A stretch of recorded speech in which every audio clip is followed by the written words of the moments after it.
بسم اللہ الرحمن الرحیم. شاید بسم اللہ پڑھ لو نا.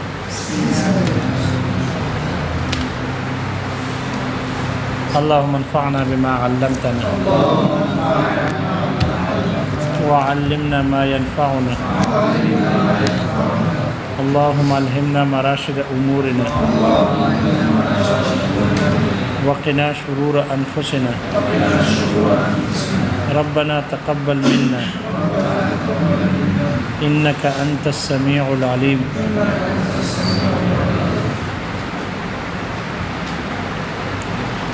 فصل فی الامر، فصل فی الامر، یہ فصل امر کے بیان میں ہے.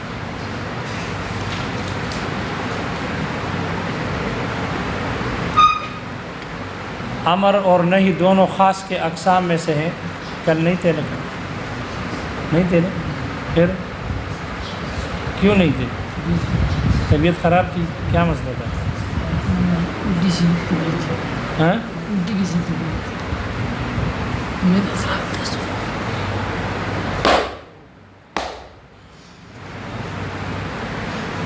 تو یہ امر کے بیان میں ہے. امر اور نہی دونوں خاص کی اقسام میں سے ہے. اس لیے مصنف نے کہا کہ وہ جو 20 اقسام پیچھے گزر گئی، 20 اقسام کتاب اللہ کی، ان 20 اقسام ان میں سے یہ پہلی قسم کی پہلی قسم ہے. 20 اقسام میں سے جو خاص ہے پہلی قسم، اس کے بھی پہلی قسم ہے، یعنی اس کی بھی قسم میں سے ہے. یعنی امر بھی خاص ہی میں سے ہے، اور خاص 20 اقسام میں سے پہلی قسم کی پہلی قسم ہے.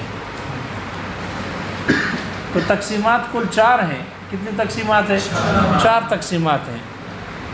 4 تقسیمات میں سے جو پہلی تقسیم ہے، لفظ کو معنی کے لیے وضع کرنے کے اعتبار سے، لفظ ایک معنی کے لیے وضع ہوگا یا بہت سارے معنی کے لیے وضع ہوگا. تو ان میں جو پہلی قسم آتی ہے خاص، یہ امر انہی کی قسم ہے. امر کی تعریف: قول القائل لغیرہ افعل علی سبیل الاستعلاء. 4 لائنوں میں نور انوار کے 3 لائنوں میں نور انوار کے 4-5 صفحوں کا احاطہ ہے. جو سبق وہاں 4 صفحات میں ہے، وہ یہاں 3 لائن بھی پورے نہیں. تو امر ہے. امر کی تعریف: قول القائل لغیرہ علی سبیل الاستعلاء افعل. قائل کا اپنے علاوہ دوسرے کو کہنا.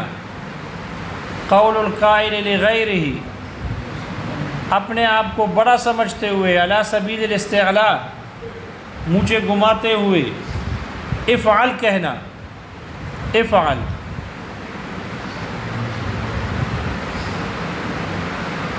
علی سبیل الاستعلاء کی قید سے التماس اور دعا نکل جاتی ہے، اس لیے کہ التماس جو ہوتا ہے، التماس وہ علی سبیل الاستعلاء نہیں بلکہ علی سبیل التساوی ہوتی ہے. علی سبیل التساوی، اپنے آپ کو مخاطب کے برابر سمجھتے ہوئے اس کو افعال کہتا ہے. اور دعا بھی نکل جاتی ہے، اس لیے کہ دعا میں علی سبیل الاستعلاء نہیں بلکہ علی سبیل الخضوع والخشوع ہوتی ہے. اپنے آپ کو جھکا کر پھر افعال کہتا ہے، استعلاء نہیں ہوتا.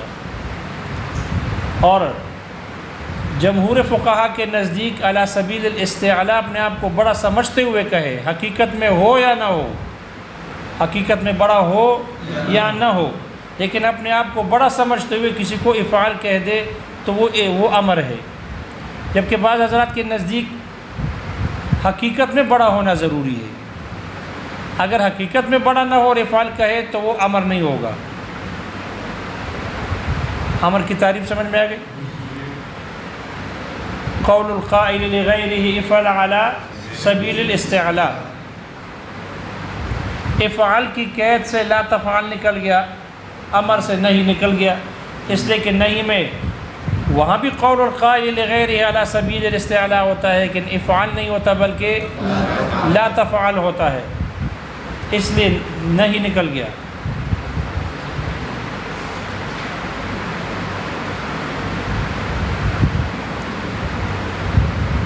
اور افعال کی قید سے افعال کہا تو افعال سے مراد صرف صیغہ افعال مراد نہیں، بلکہ ہر وہ صیغہ مراد ہے جو اس میں طلب فعل پر دلالت ہو اور مضارع سے معلوم طریقے سے اس کو مشتق کیا گیا ہو، بنایا گیا ہو۔ لہذا یہ افعال سے مراد صرف افعال نہیں، بلکہ ہر وہ صیغہ امر مراد ہے جس میں طلب الفعل ہو اور مضارع سے معروف طریقے سے اس کو بنایا گیا ہو، مشتق کیا گیا ہو۔ تو چاہے وہ امر حاضر ہو جیسے افعال، یا امر غائب ہو جیسے لیفعل، یا امر متکلم ہو یا امر حاضر ہو، یا مجہول ہو یا معروف ہو، سب کو شامل ہے، سب کو شامل ہے۔ البتہ اس سے وہ افعال نکل گئے کہ جس میں طلب الفعل تو ہوتا ہے لیکن مضارع سے مشتق معروف طریقے سے نہیں بنایا گیا اور طلب الفعل ہوتا ہے، جیسے کوئی آدمی دوسرے کہتے ہیں اوجبت علیک ان تفعل کذا، اوجبت علیک، فرضت علیک، یجب علیک، تو اس میں یہ مضارع سے معروف طریقے سے نہیں بنائے گئے، اس لیے اس قید سے، افعل کی قید سے یہ نکل جائیں گے۔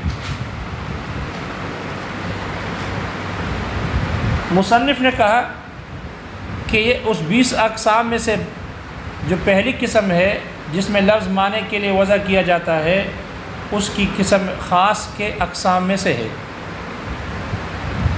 خاص میں سے ہے۔ اور یہاں تعریف میں جو ذکر کی ہے، دلیل جو دی ہے، دلیل یہ دی ہے کہ فَإِنَّ صِيغَةَ الْأَمْرِ فَإِنَّ صِيغَةَ الْأَمْرِ لفظ خاص، لفظ خاص من تصاریف الفعل،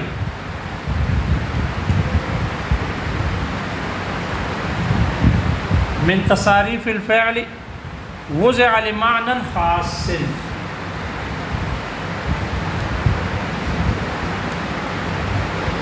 وضع لمعنى خاص وهو طلب الفعل۔ دعویٰ یہ کیا کہ یہ امر 20 اقسام میں سے جو پہلی قسم ہے خاص، اس کی قسم ہے، اس کے قبیل سے ہے، یہ دعویٰ کیا خاص کے قبیل سے ہے۔ سہیل ہمارے ساتھ ہو، ابھی اٹھ کے آ گئے، پہلے پیریڈ میں نہیں تھے، منہ ہاتھ دو، کیا ہے جی؟ نہیں دو ہے نا؟ یہ دعویٰ یہ کیا کہ یہ امر جو ہے یہ خاص کے قبیل سے ہے، اور دلیل کیا دی؟ فَإِنَّ صِيغَةَ الْأَمْرِ لَفْظٌ خَاصٌ، اس لیے کہ امر کا صیغہ یہ خاص لفظ ہے، اور دعویٰ کیا یہ خاص کے قبیل سے ہے، امر خاص کے قبیل سے ہے، اور دلیل کیا؟ اس لیے کہ صیغہ امر ایک خاص لفظ ہے۔ تو جو دعویٰ تھا وہی دلیل بن گیا، دعوے کو دلیل میں پیش کر رہے ہیں، دعوے کو دلیل بنا رہے ہیں۔ دعویٰ یہ ہے کہ امر یہ خاص کے قبیل سے ہے، اور دلیل یہ ہے کہ اس لیے کہ امر کا جو صیغہ ہے، یعنی امر یہ خاص ہے، ایک خاص لفظ ہے، تو یہ تو آپ کا دعویٰ ہے، دلیل کیا ہوگی؟ تو یہ دعویٰ عین دلیل بن جائے یا دعویٰ جز دلیل بن جائے تو اس کو کہتے ہیں مصادرہ علی المطلوب، مصادرہ علی المطلوب، اور مصادرہ علی المطلوب باطل ہے دور کی وجہ سے۔ کس کی وجہ سے؟ دور کی وجہ سے باطل ہے، کیونکہ معلوم نہیں ہو رہا، ایک کا وجود دوسرے پر موقوف ہے۔ قیاس سے پوچھا جائے تیرا گھر کدھر ہے، کہہ رہے ادھر مسجد کے سامنے ہے، اور مسجد کدھر ہے؟ جامع مسجد عثمان غنی رضی اللہ عنہ کدھر ہے؟ کہہ رہے ہمارے گھر کے سامنے ہے۔ اور دونوں کدھر ہے؟ کہہ رہے آمنے سامنے ہے۔ تو گھر معلوم ہو گیا، ان کا گھر مسجد پر موقوف ہوا، اور مسجد ان کے گھر پر موقوف ہے، تو یہ تو دور ہے، یہ کیا ہے؟ دور ہے۔ تو دعویٰ یہ تھا کہ یہ صیغہ امر جو ہے یہ خاص کے قبیل سے ہے، اور دلیل یہ دی اس لیے کہ صیغہ امر ایک خاص لفظ ہے۔ تو دعویٰ جب یعنی دلیل بن جائے تو اس کو کہتے ہیں مصادرہ، اور یہ مصادرہ علی المطلوب باطل ہے۔ شارح کہتے ہیں مصادرہ لازم نہیں آتا، وجہ یہ ہے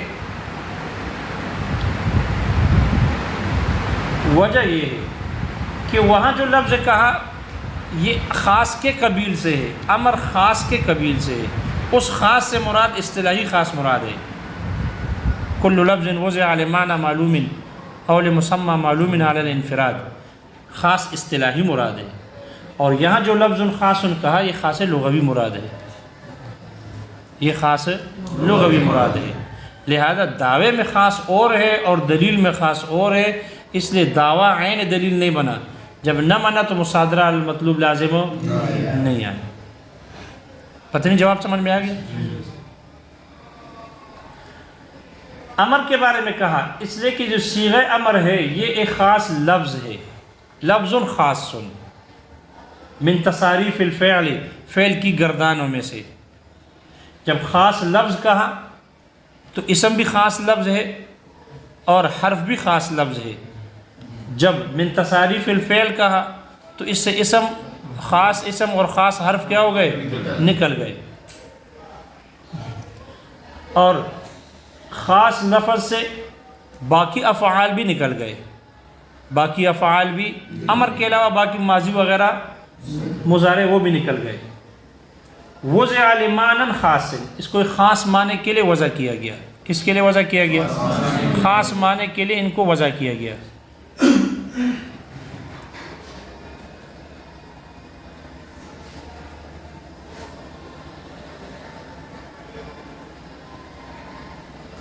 اس کا معنی ایک خاص معنی ہے اور وہ ہے طلب الفعل، فعل کو طلب کرنے کے لیے خاص معنی ہے۔ اس سے رد کر دیا، ان حضرات پر رد کر دیا جو کہتے ہیں کہ فعل میں اشتراک، امر میں اشتراک ہے۔ جو کیا کس کا قائل ہے؟ جو کہتے ہیں کہ امر میں اشتراک ہے، صیغہ امر یہ ٹھیک ہے وجوب کے ساتھ خاص ہے، لیکن وجوب اس کے ساتھ خاص نہیں ہے، وجوب اس کے ساتھ خاص نہیں ہے۔ جیسے کہ یہ مذہب ہے، کس کا مذہب ہے؟ مالکیہ اور شوافع کا مذہب ہے۔ وہ کہتے ہیں ٹھیک ہے صیغہ امر وجوب کے ساتھ خاص ہے، لیکن وجوب صیغہ امر کے ساتھ خاص نہیں ہے۔ وجوب جیسے صیغہ امر سے ثابت ہوتا ہے، اسی طرح فعل نبی سے بھی ثابت ہوتا ہے علیہ الصلاۃ والسلام۔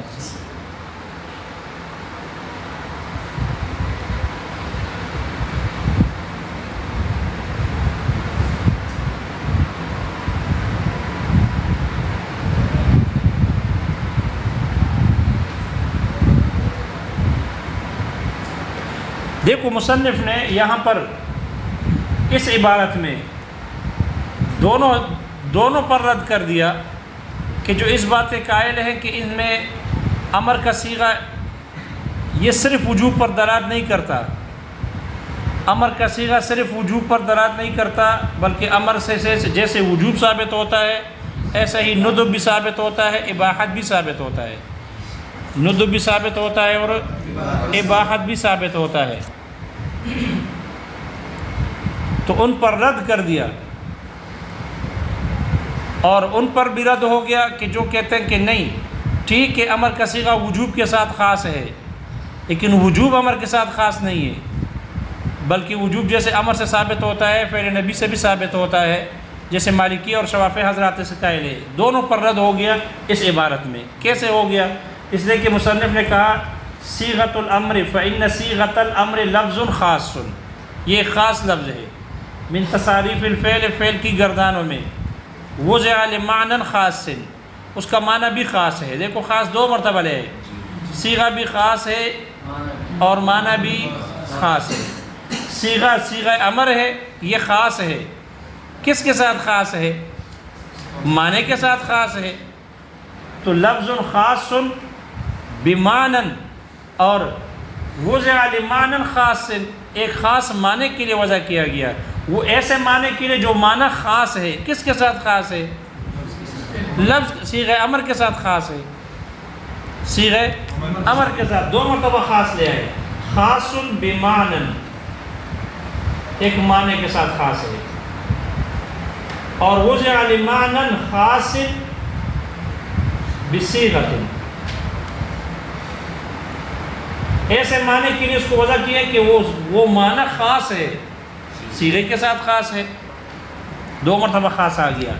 تو اس سے اشتراک کی بھی نفی کر دی، ترادف کی بھی نفی کر دی. اشتراک کی بھی نفی ہو گئی اور ترادف کی بھی نفی ہو گئی. پتہ نہیں ہو گئی نہیں ہوئی ابھی تک. آپ کو معلوم ہے، پڑھ چکے ہو نور انوار میں، کہ بعض الفاظ ایسے ہیں کہ ان میں ترادف کہ ان میں اختصاص ہوتا ہے جانب واحد سے. لفظ خاص ہوتا ہے معنی کے ساتھ، اور بعض میں معنی خاص ہوتا ہے لفظ کے ساتھ. معنی خاص ہوتا ہے لفظ کے ساتھ. جیسے کہ لفظ خاص ہو، جیسے کہ لفظ اسدن ہے. لفظ اسدن جیسے حیوان مفترس ہے. حیوان مفترس یعنی بمعنی شیر. یہ ایک مخصوص قسم کا شکل کا جانور ہے. شیر دیکھا ہے کبھی کسی نے؟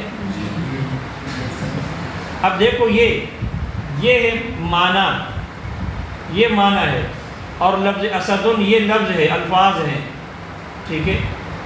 اسد بھی حیوان مفترس کو کہتے ہیں، اور غضنفر بھی کہتے ہیں، اور لیس بھی کہتے ہیں، اور اسامہ بھی کہتے ہیں، وغیرہ ذالکہ. اب دیکھو یہ الفاظ ہے اور یہ معنی ایک ہی ہے، لیکن الفاظ دیکھو مختلف ہے. تو ہم کہیں گے یہاں یہ سب الفاظ خاص ہیں معنی کے ساتھ. لفظ خاص ہے، معنی کے ساتھ خاص ہے. تو یہ خاص ہو گیا، یہ مختص ہو گیا، یہ مختص بھی ہو گیا. اور مختص اور مختص بھی میں آپ جانتے ہو بعض اس پر داخل ہوتی ہے وہ مختص بھی ہوتی ہے. لہذا یہ ہے مختص بھی. یہ ہو گیا مختص. مختص کا مطلب یہ ہے، مختص کا مطلب کہ وہ کہیں نہیں ہے سوائے اس مختص بھی کے. لیکن مختص بھی میں اس مختص کے علاوہ اور بھی ہو سکتی ہے، اور چیزیں بھی ہو سکتی ہے. یہ مارکر میرے ساتھ خاص ہے تو یہ مارکر مختص ہے، میں مختص بھی ہوں. یہ مارکر اور کسی کے ملکیت نہیں بن سکتی، کسی کا نہیں ہو سکتا سوائے میرے. لیکن میرے ملکیت میں ان کے علاوہ اور بھی چیزیں ہو سکتی ہے. کتاب بھی ہو سکتی ہے، گھڑی بھی ہو سکتی ہے، موبائل، سب کچھ ہو سکتا ہے. آپ یہ نہیں کہہ سکتے کہ آپ کے ساتھ یہ مختص ہے تو پھر کتاب کیسے ہو گیا. تو میں کہوں گا میں مختص بھی ہوں، مختص نہیں ہوں. ٹھیک ہے. مختص سوائے مختص بھی کے نہیں، لیکن مختص بھی کہ میں مختص کے علاوہ بھی اور بھی چیزیں ہو سکتی ہے ان کی ملکیت میں. ایسا ہی یہاں پر دیکھو یہ الفاظ مختص ہیں اور یہ معنی حیوان مفترس یہ مختص بھی ہے. لہذا یہ لفظ اسامہ یہ حیوان مفترس کو بولتے ہیں. یہ لفظ خاص ہے اس کے ساتھ، اس کے علاوہ نہیں ہے. ہو تو نقل منقولوں کے علیحدہ وضع کے طور پر ہے، وہ الگ معاملہ ہے. لیکن حیوان مفترس اس اسامہ کے ساتھ خاص نہیں، کیونکہ حیوان مفترس کو جیسے اسامہ کہتے ہیں، اسدن بھی کہتے ہیں، لیسن بھی کہتے ہیں، غضنفر بھی کہتے ہیں، یہ سارے کہتے ہیں. تو غضنفر صرف اور صرف اسی کو کہتے ہیں، حیوان مفترس کو. لیکن یہ اس کے ساتھ خاص نہیں ہے. یہ جیسے غضنفر کا یہ لفظ اس کا ہے، اسی طرح لیس بھی ہے، یہ بھی ہے. پتہ نہیں سمجھ میں آئے؟ بعض اوقات لفظ مختص بھی ہوتا ہے اور معنی مختص ہوتا ہے، برعکس ہوتا ہے اس کے. جیسے کہ لفظ قروء ہے، ثلاثۃ قروء، تو یہ تو لفظ ہے اور اس کا معنی حیض اور اس کا معنی طہر. یہ مختص بھی ہے، لفظ ہے اور یہ مختص ہے. لہذا لفظ جو ہے یہ لفظ اس کا ایک معنی حیض ہے اور ایک معنی طہر ہے. تو یہ معنی اس کے ساتھ خاص ہے۔ حیض کا معنی اور کوئی نہیں ہے سوائے قرو کر ان کے قرو کے، لیکن یہ کر کا لفظ اس کے ساتھ حیض کے ساتھ خاص نہیں، بلکہ اس کا معنی ایک طہر بھی ہے۔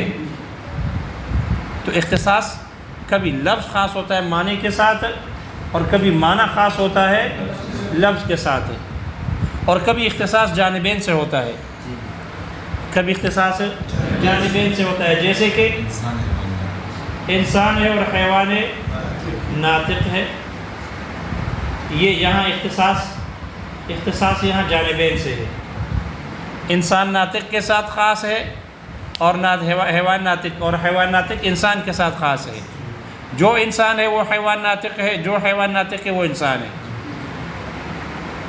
ان میں سے ہر ایک مختص بھی ہے اور مختص بھی ہے، جانبین سے اختصاص ہے۔ تو یہاں پر بھی مصنف جانبین سے اختصاص ثابت کرنا چاہتے ہیں۔ یہ آدھا سو رہا ہے آدھا جاگ رہا ہے۔ یہاں بھی مصنف جانبین سے اختصاص ثابت کرنا چاہتے ہیں، جانبین سے۔ پتنی جانبین سے اختصاص سمجھ میں آ گیا؟ کبھی دو جانب سے اختصاص ہوتا ہے، تو یہاں پر بھی مصنف نے اس عبارت میں جانبین سے اختصاص کو ثابت کیا۔ حالانکہ یہ بورڈ بھی تھوڑا سا ناکام ہے۔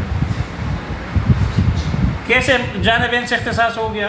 مصنف نے لفظ خاص دو مرتبہ ذکر کیا۔ لفظ خاص خاص ہے، تو کس کے ساتھ خاص ہے؟ بمعنی، معنی کے ساتھ۔ اور معنی سے مراد کیا ہوتا ہے؟ وجوب۔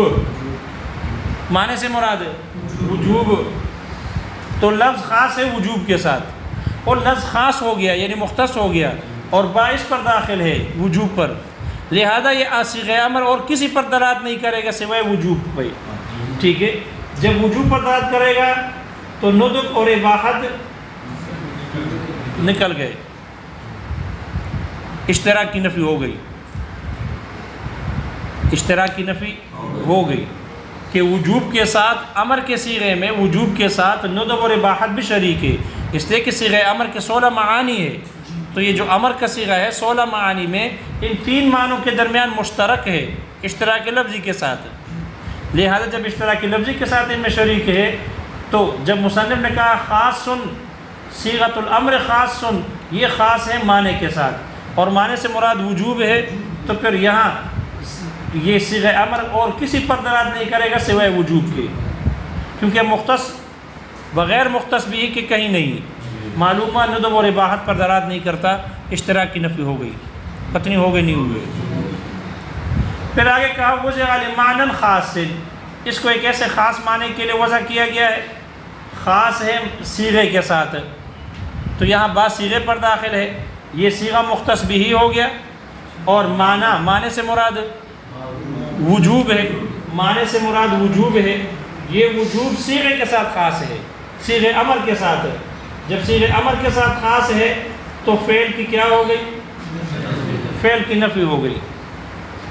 معلوم ہو وجوب ثابت کرنے میں امر کے ساتھ جو فعل کو مترادف بنایا جاتا ہے اس ترادف کی نفی ہو گئی، پتنی ہو گئی نہیں ہوئی؟ جی بورڈ پہ ہو گئی، آپ کو آپ کے ہاں بھی ہو گئی، یہ بات سمجھ میں آ گئی؟ لہذا جب یہ معنی خاص ہے کس کے ساتھ؟ صیغے کے ساتھ، تو معنی مختص ہو گیا اور صیغہ مختص بھی ہے، اور مختص بھی کے علاوہ کہیں نہیں، معلوم ہو یہ وجوب صیغہ امر کے علاوہ اور کسی سے ثابت نہیں ہوتا، جب نہ ثابت نہیں ہوتا تو فعل نبی کی نفی ہو گئی کہ آپ علیہ الصلوۃ والسلام کے افعال موجب نہیں ہے، امت پر کسی فعل کو واجب کرتے نہیں ہیں، آپ کے اقوال موجب ہے، قول موجب ہے، فعل موجب نہیں ہے عندنا ہمارے ہاں، جبکہ مالکیہ اور شوافی حضرات کے نزدیک جیسے آپ علیہ الصلوۃ والسلام کا قول موجب ہے اسی طرح آپ کے افعال بھی موجب ہے۔ یہ بات سمجھ میں آ گئی؟ اس سے اشتراک کی بھی نفی کر دی اور ترادف کی بھی نفی ہو گئی، 2 مرتبہ لفظ خاص لانے کی وجہ سے۔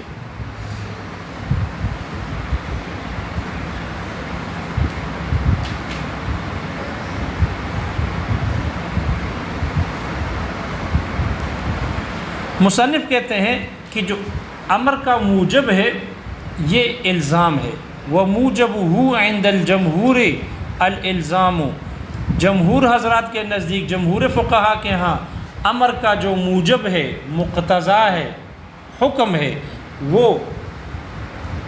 وہ کیا ہے؟ وہ الزام ہے۔ الزام یعنی وجوب ہے، وجوب موجب اور مقتضا ہے۔ الا بدلیل، سوائے جہاں پر دلیل اس کے خلاف، وجوب کے خلاف دلیل ہو تو پھر وہ اسی کے مطابق وہ صیغہ امر اس پر محمول ہوگا، یعنی ندب پر محمول ہوگا۔ اباحت پر دلیل قائم ہو تو وہاں اباحت ہوگا، لیکن جہاں دلیل نہ ہو، مطلقاً امر کا صیغہ آ جائے، مطلقاً ذکر امر کا